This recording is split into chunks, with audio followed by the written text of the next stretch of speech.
Assalamualaikum warahmatullahi wabarakatuh. Perkenalkan, nama saya Ahmad Dhani Maulana dengan NIM 201111013, jurusan Fakultas Syariah, jurusan Hukum Keluarga Islam, UIN Sultan Maulana Hasanuddin Banten. Pada kesempatan kali ini saya guna untuk memenuhi tugas ujian komprehensif pada materi bimbingan konseling keluarga Islam. Maka saya akan mulai dengan pengertian konseling Islam. Istilah konseling Islam berasal dari kata konseling, yang artinya adalah secara etimologis berarti bermakna memberikan bantuan dan nasihat. Konseling juga memiliki arti memberikan nasihat atau memberikan anjuran kepada orang lain secara tatap muka atau face to face. Jadi konseling adalah memberikan nasihat atau penasehatan kepada orang lain secara individual yang dilakukan dengan tatap muka atau face to face. Pengertian konseling dalam bahasa Indonesia juga dikenal dengan istilah penyuluhan. Dalam istilah ini, konseling di Indonesia akan menjadi penyuluhan atau nasihat. Akan tetapi karena istilah penyuluhan banyak digunakan di bidang lain, semisal dalam penyuluhan pertanian dan penyuluhan keluarga berencana yang kadang berbeda-beda isinya dengan yang dimaksud konseling. Maka agar tidak menimbulkan salah paham, istilah konseling tersebut langsung diserap saja menjadi konseling. Biasanya istilah konseling selalu dirangkaikan dengan istilah bimbingan sehingga menjadi bimbingan dan konseling. Hal ini disebabkan bimbingan dan konseling merupakan sesuatu kegiatan yang integratif. Konseling merupakan salah satu teknik dalam pelayanan bimbingan di antara beberapa teknik lainnya.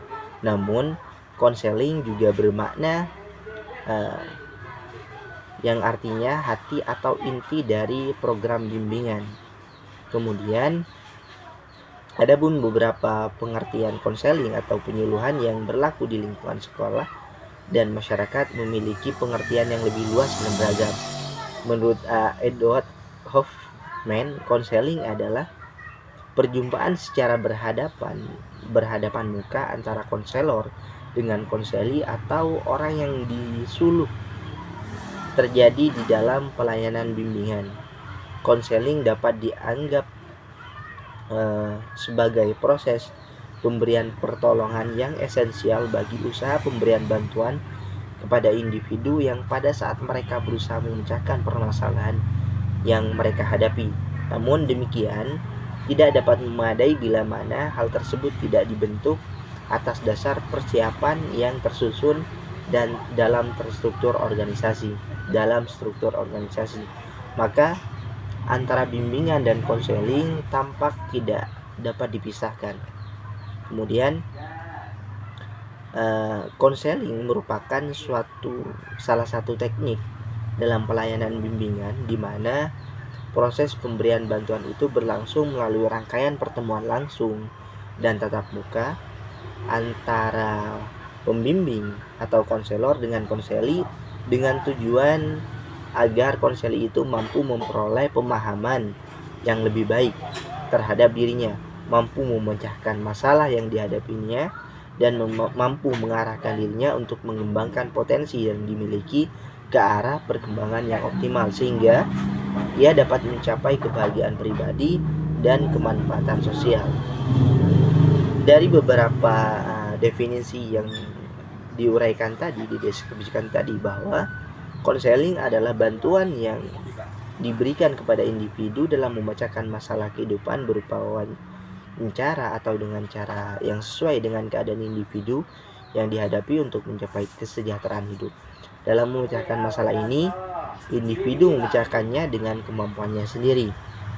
Dengan demikian, individu atau konseli tetap dalam keadaan aktif memupuk kesanggupannya dalam memecahkan setiap permasalahan yang mungkin akan dihadapi dalam kehidupannya. Bertitik tolak dari pemahaman pengertian konseling yang diuraikan tadi, maka konseling Islam dapat dimaknai sebagai sebuah proses pemberian bantuan kepada individu agar menyadari kembali eksistensinya sebagai makhluk Allah yang seharusnya dalam kehidupan keagamaannya senantiasa selaras dengan ketentuan dan petunjuk Allah, sehingga dapat mencapai kebahagiaan kehidupan di dunia dan akhirat. Konseling seperti telah diketahui tekanannya pada upaya kuratif atau pemecahan masalah yang dihadapi seseorang Islami. Hal ini berarti konseling Islam membantu individu menyadari atau kembali keberadaannya atau eksistensinya sebagai makhluk Allah, sebagai ciptaan Allah yang diciptakan Tuhan untuk senantiasa mengabdi kepadanya sesuai dengan ketentuan dan petunjuknya. Kemudian definisi keluarga menurut perspektif Islam. Keluarga merupakan, menurut makna sosiologis family, berarti kesatuan kemasyarakatan atau sosial berdasarkan hubungan perkawinan atau pertalian darah. Sementara dalam Kamus Besar Indonesia disebutkan keluarga adalah ibu, bapak dengan anak-anaknya dan merupakan satuan kekerabatan yang sangat mendasar di masyarakat. Keluarga merupakan unit terkecil dalam struktur masyarakat yang dibangun di atas pernikahan yang terdiri dari ayah, ibu, atau istri dan anak. Pernikahan sebagai salah satu proses pembentukan suatu keluarga merupakan perjanjian sakral antara suami dan istri.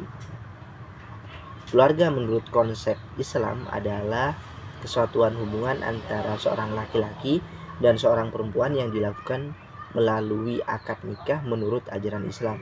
Dengan kata lain, ikatan apapun antara seorang laki-laki dengan seorang perempuan yang tidak dilakukan melalui akad nikah secara Islam, seperti yang dilakukan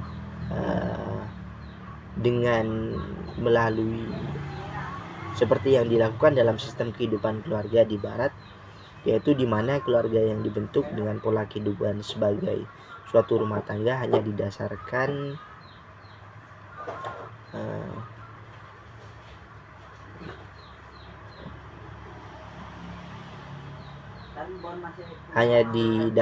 rasa suka sama suka dan kesepakatan untuk bekerja sama yang jika cocok baru diteruskan ke ikatan pernikahan, dan bila tidak cocok meskipun sudah bertahun-tahun pernah hidup serumah, ikatan kerjasama bubar begitu saja menurut kesepakatan bersama pula, karena itu ikatan keluarga semacam ini tidak diakui dalam Islam.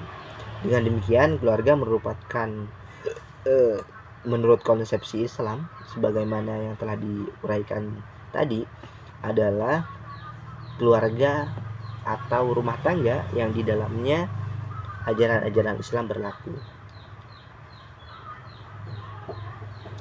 Dari pengertian tadi, konsepsi Islam dapat dirumuskan secara rinci sebagai berikut. Yang pertama, keluarga Islami dibentuk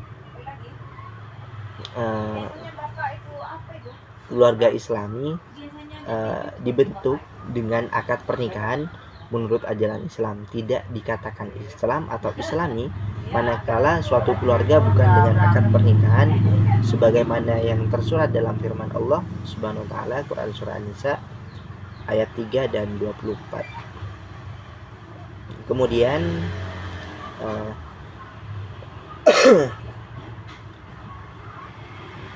tujuan konseling keluarga Islam.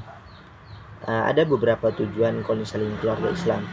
Karakteristik manusia yang menjadi tujuan konseling Islam ini adalah manusia yang mempunyai hubungan baik dengan Allah sebagaimana sebagai hubungan vertikal, hablum minallah, dan hubungan baik dengan sesama manusia dan lingkungan sebagai hubungan horizontal atau hablum minannas. Dalam kenyataan sekarang ini, terlebih lagi dalam menghadapi kehidupan di era globalisasi, banyak didapati individu-individu yang sibuk mempermasalahkan duniawi, juga paham hedonistik, materialistik, individualistik, dan sebagainya yang berpengaruh negatif dalam segi-segi kehidupan yang pada akhirnya melakukan sikap-sikap dan perilaku yang destruktif seperti sombong, kikir, zalim, ingkar, mau menang sendiri dan sebagainya. Sikap dalam perilaku manusia yang destruktif tersebut sebagaimana disinggung dalam Al-Quran sebagai berikut. Sombong, Quran surah Hud ayat 11, Quran surah Ibrahim, Quran surah kufur, zalim dan kufur di dalam Quran surah Ibrahim, sangat kufur Quran surah Asyura, zalim dan bodoh Quran surah Al-Ahzab. Sikap dan perilaku negatif demikian jelas merupakan bentuk penyimpangan dari perkembangan fitrah beragama manusia yang diberikan Allah SWT. Hal tersebut dapat terjadi karena kesalahan pendidikan dan bimbingan yang diberikan sebelumnya, di samping godaan hawa nafsu yang bersumber dari nafsu setan.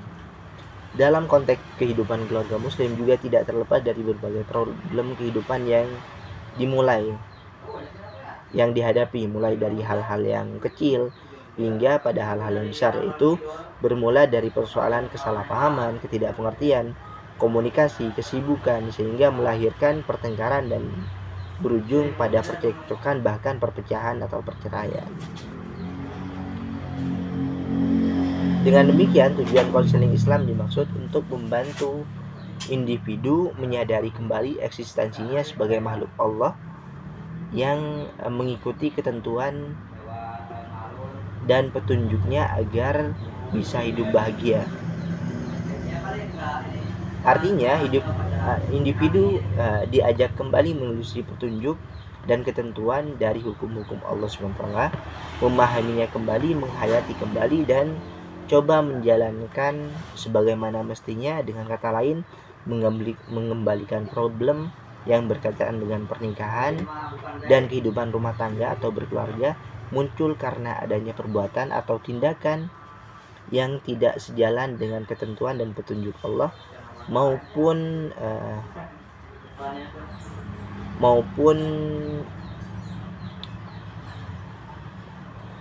dengan kata lain mengembalikan problem yang berkaitan dengan pernikahan dan kehidupan rumah tangga atau berkeluarga pada ketentuan dan petunjuk Allah SWT. Baik problem itu muncul karena adanya perbuatan atau tindakan yang tidak sejalan dengan ketentuan dan petunjuk Allah, maupun problem dengan sebab-sebab lainnya yang bersifat manusiawi dalam hubungannya dengan lingkungan sekitar. Berdasarkan uraian tadi, maka dapat dirinci tujuan konseling keluarga menurut perspektif Islam itu adalah: yang pertama, 1. Membantu individu memecahkan timbulnya problem yang berkaitan dengan pernikahan, antara lain dengan jalan 1. Membantu individu memahami hakikat pernikahan menurut Islam.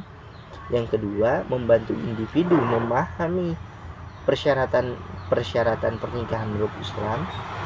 Kemudian membantu individu memahami kesiapan dirinya untuk menjalankan pernikahan menurut syariat Islam. Kemudian membantu individu melaksanakan pernikahan sesuai dengan aturan ketentuan syariat Islam. Kemudian selain itu, membantu individu untuk mencegah timbulnya problem-problem yang berkaitan dengan kehidupan rumah tangga, antara lain misal 1. Membantu individu memahami hakikat kehidupan berkeluarga atau berumah tangga menurut Islam. Kemudian selain itu, membantu individu memahami tujuan hidup berkeluarga menurut Islam.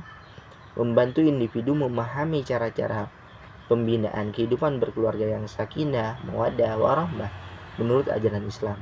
Kemudian membantu individu memahami melaksanakan pembinaan kehidupan berumah tangga sesuai dengan ajaran Islam.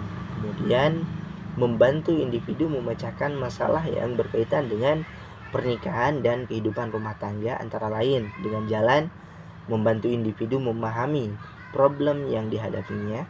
Kemudian membantu individu memahami kondisi dirinya dan keluarganya serta lingkungannya. Kemudian membantu individu memahami dan menghayati cara mengatasi masalah pernikahan dan rumah tangga menurut ajaran Islam. Kemudian selain itu, ada yang namanya asas-asas pernikahan dan keluarga menurut konsepsi Islam. Jadi selain ada tujuannya, juga ada asas pernikahan yang perlu dipahami oleh seseorang yang melakukan pernikahan atau menjalin hubungan rumah tangga. Selain itu, ada tujuan konseling tadi, yaitu satu, membantu individu memecahkan masalah-masalah yang berkaitan dengan pernikahan dan kehidupan berumah tangga, antara lain dengan membantu individu memahami problem yang dihadapinya. Kemudian selain itu juga membantu individu memahami individu memelihara situasi dan kondisi pernikahan dan rumah tangga agar tetap baik dan mengembangkan agar jauh lebih baik, yakni dengan cara salah satunya dengan cara memelihara situasi dan kondisi pernikahan dan kehidupan rumah tangga yang semula pernah terkena problem dan telah teratasi agar tidak menjadi permasalahan kembali.